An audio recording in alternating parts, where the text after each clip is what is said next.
Laylatul Qadr, qui se situe dans une des nuits parmi les 10 dernières nuits du mois du Ramadan. Certes, les savants ont divergé. Un grand nombre de savants ont dit que c'est lors de la 27e nuit. D'autres ont dit c'est la 29, d'autres ont dit c'est la 25e nuit. D'autres ont dit, ce qui est sûr, c'est une nuit impaire parmi les 10 dernières nuits. En tout cas, bienheureux est celui qui aura fait des efforts les 10 dernières nuits parce qu'il sera sûr de tomber dans cette nuit-là, Inch'Allah. Et malheureux et humilié soit-il celui qui sera négligent pendant ces 10 dernières nuits, qui n'aura pas su profiter de cette dernière ligne droite, ce dernier sprint. C'est là où tout se joue entre guillemets. Ayyuha al-akhir, Allah dit dans le Coran, Inna anzalnahu fi laylatil qadr. Inna, nun al-azama.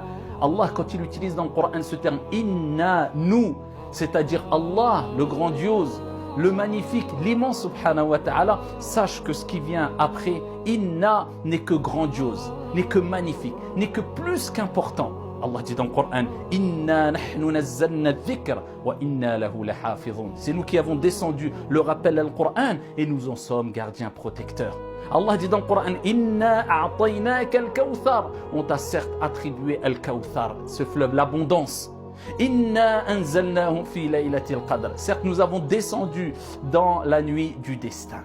Donc Allah Azza wa Jalla nous rappelle que Allah subhanahu wa ta'ala a descendu lors de la nuit du destin Al-Qur'an, le Coran.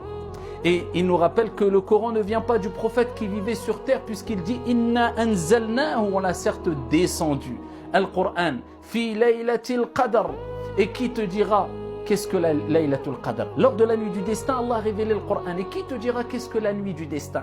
Appelée la nuit du destin, ou la nuit honorable, ou de la grande valeur, de la grande importance.